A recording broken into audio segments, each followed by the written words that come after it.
Perkenalkan, saya Fatina SPD AUD, CGP Angkatan 11, Kabupaten Purbalingga dari TK Pertiwi 1 Serang.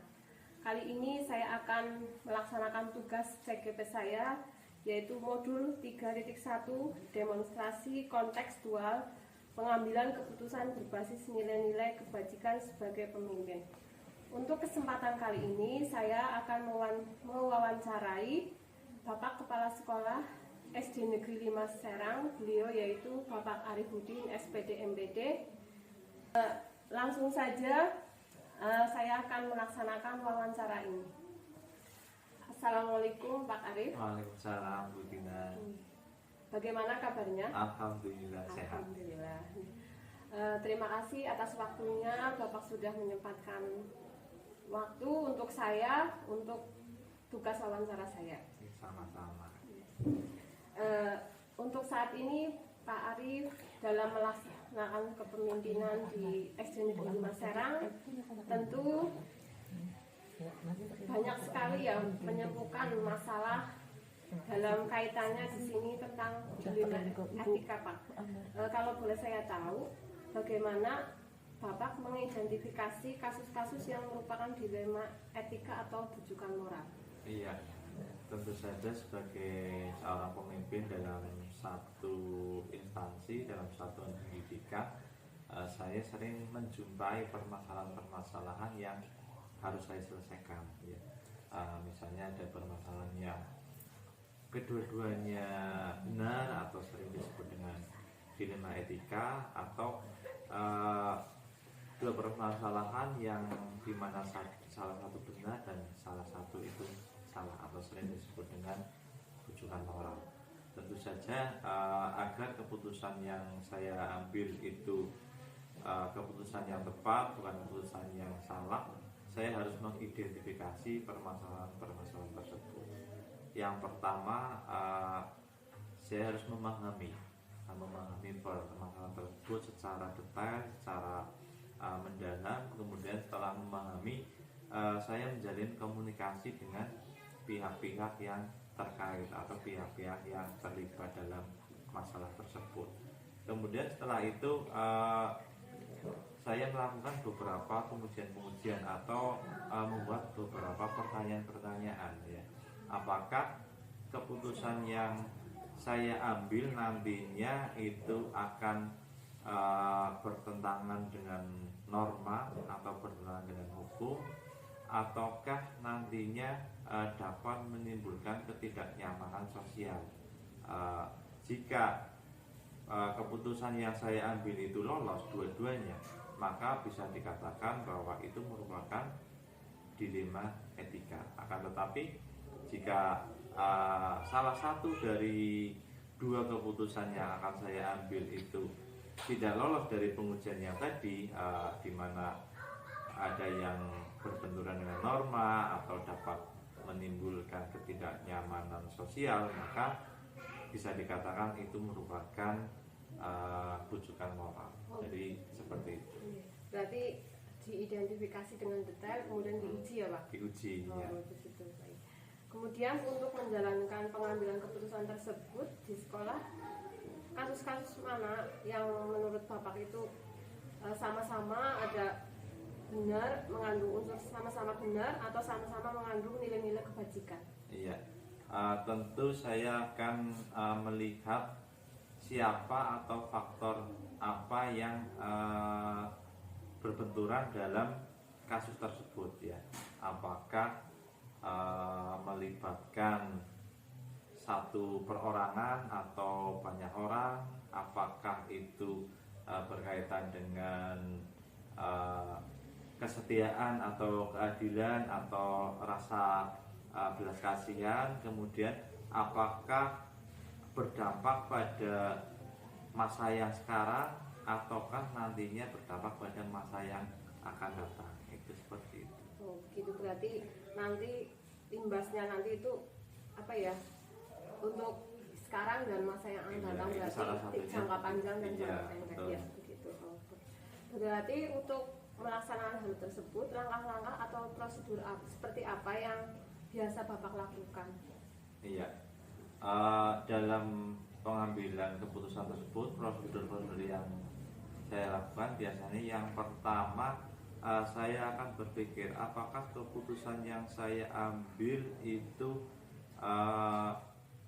berdampak buruk atau tidak, ataukah keputusan yang saya ambil bermanfaat atau tidak. Jadi yang pertama saya akan mempertimbangkan keputusan yang lebih banyak manfaatnya dan lebih sedikit akibatnya atau mudaratnya. Itu prosedur-prosedurnya. Kemudian selanjutnya lakukan beberapa pengujian-pengujian. Jadi dampak apa saja yang ditimbulkan dari keputusan yang saya ambil.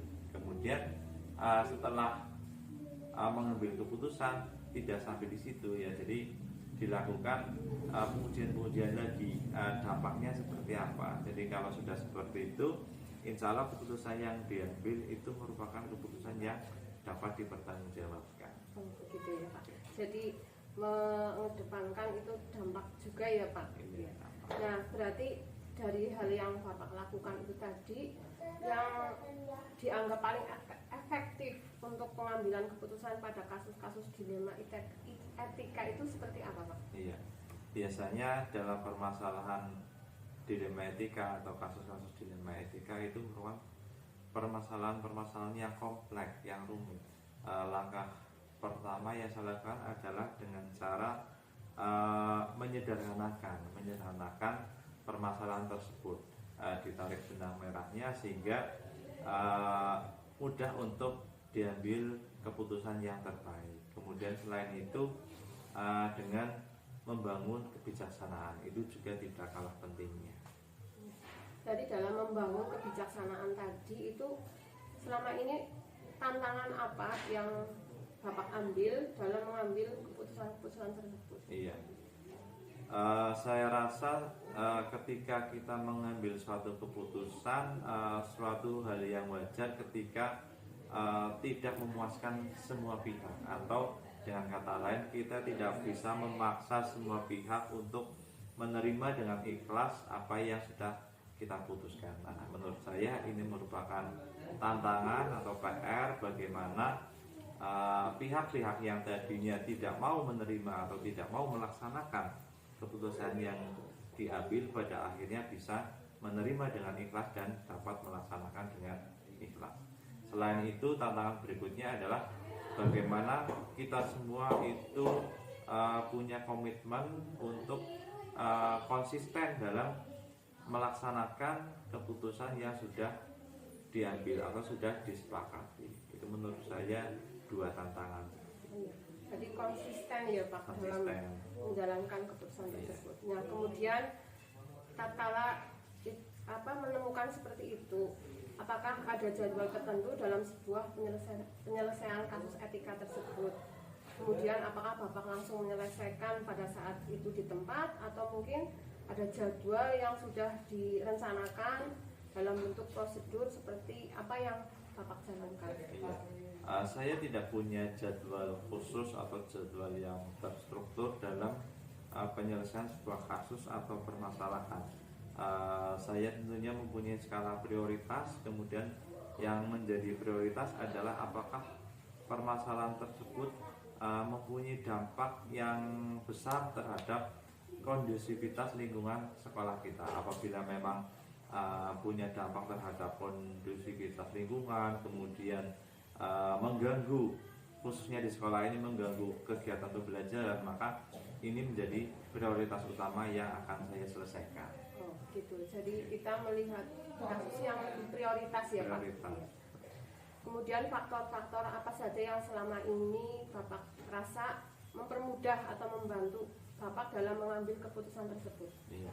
Menurut saya yang pertama adalah bagaimana kita menjalin komunikasi yang baik dengan teman-teman maupun dengan pihak-pihak yang terlibat atau pihak-pihak yang terkait dengan permasalahan yang sedang kita hadapi. Ini yang pertama. Kemudian berikutnya pengelolaan emosi. Ini menurut saya juga tidak kalah penting ya, bagaimana keputusan yang diambil ini bukan keputusan yang berdasarkan emosi dari seorang pemimpin, seperti itu menurut saya.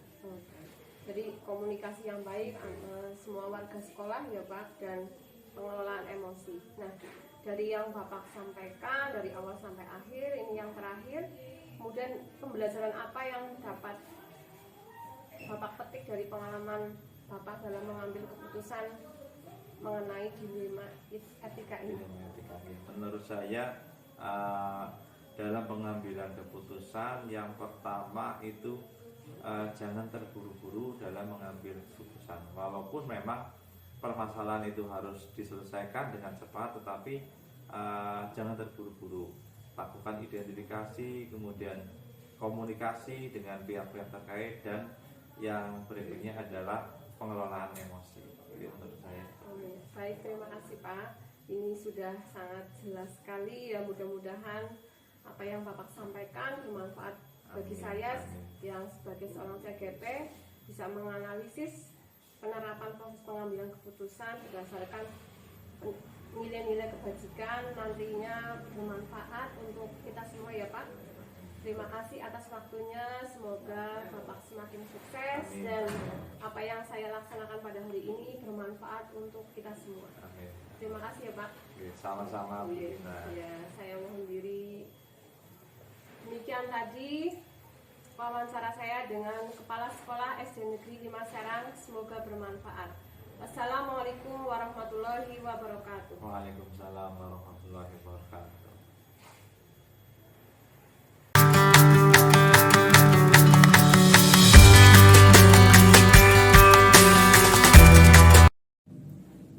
Bismillahirrahmanirrahim. Assalamualaikum warahmatullahi wabarakatuh. Untuk kegiatan wawancara yang kedua, yaitu bersama Ibu Nur Laila SPD dari Kepala Sekolah TK Pertiwi 3 Serang. Langsung saja kita mulai kegiatannya.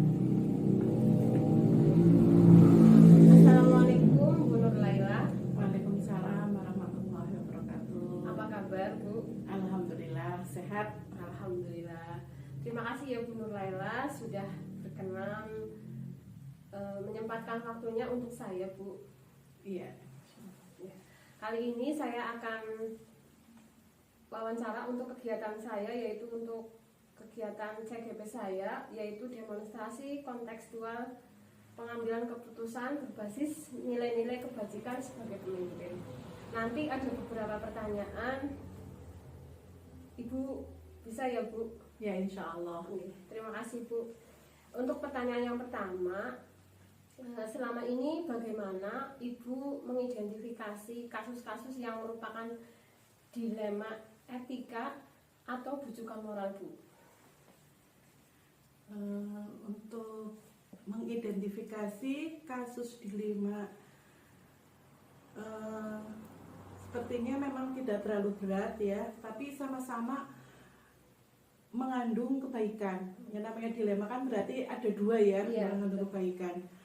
Jadi kita dalam mengidentifikasi itu harus memilih bagaimana memperhatikan situasi guru, situasi anak, situasi sekolah yang akan menjadikan bahan pertimbangan tentunya.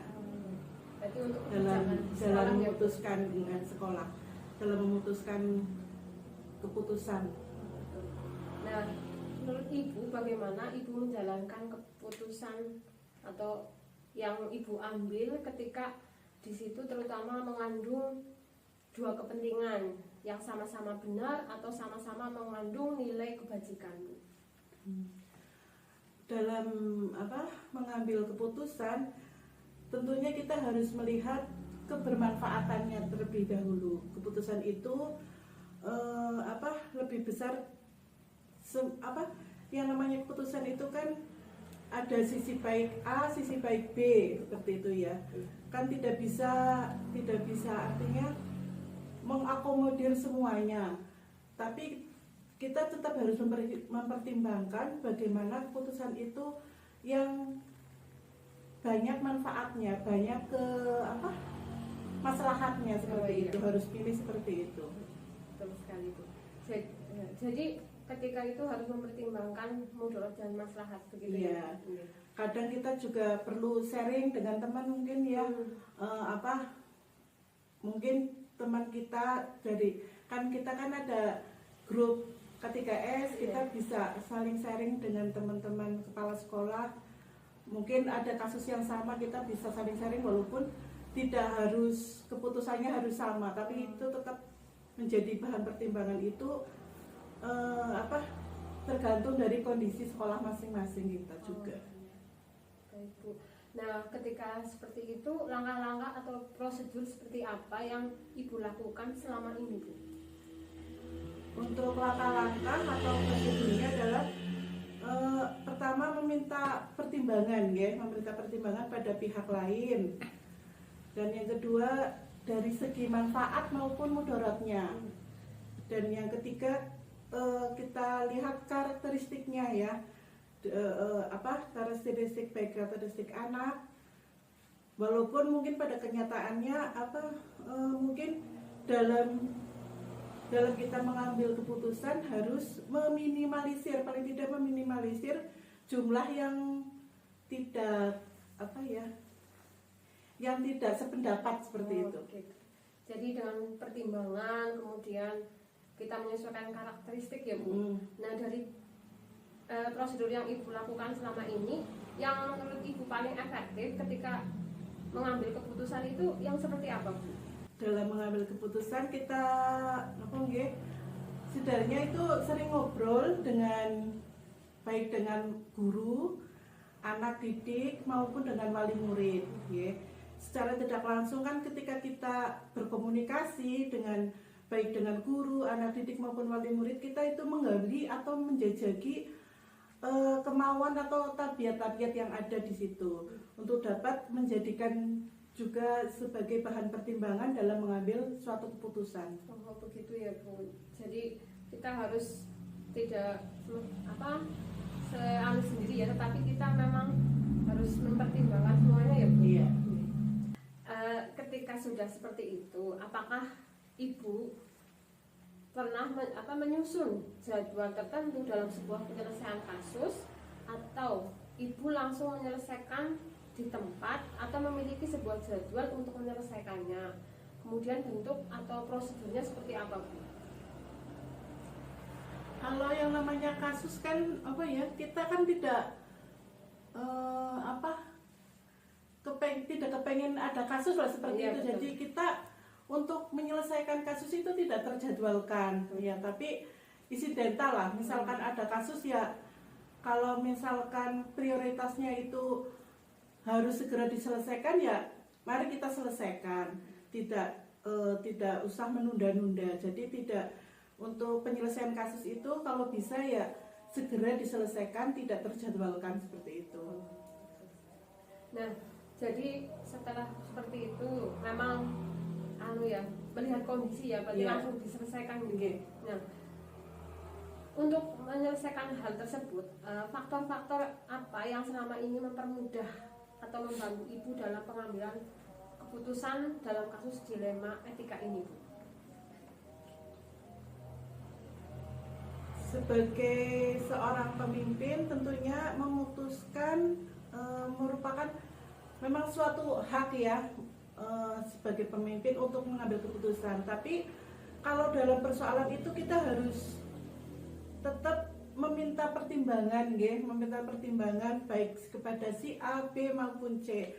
Bukan berarti kita itu gampang dalam mengambil keputusan seperti itu, tapi diharapkan ketika kita mengambil keputusan itu bisa menyamankan kasus itu agar semua pihak paling tidak, ya, menerima semuanya.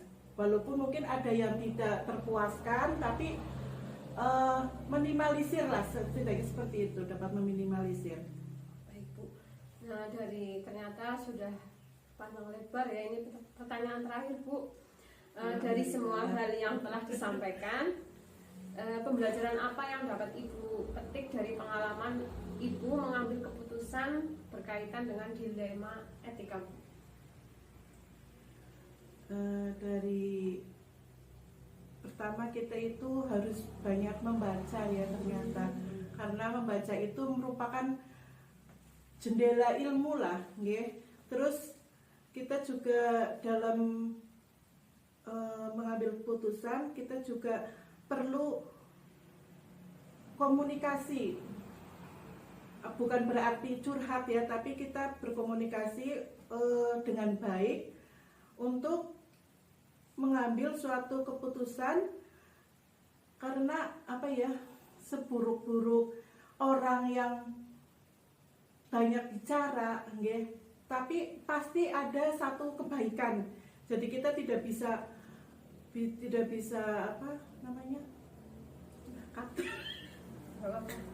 Lanjut aja. Tidak, ulangi lagi. Seburuk-buruk orang apa yang banyak bicara pasti ada manfaatnya walaupun sedikit.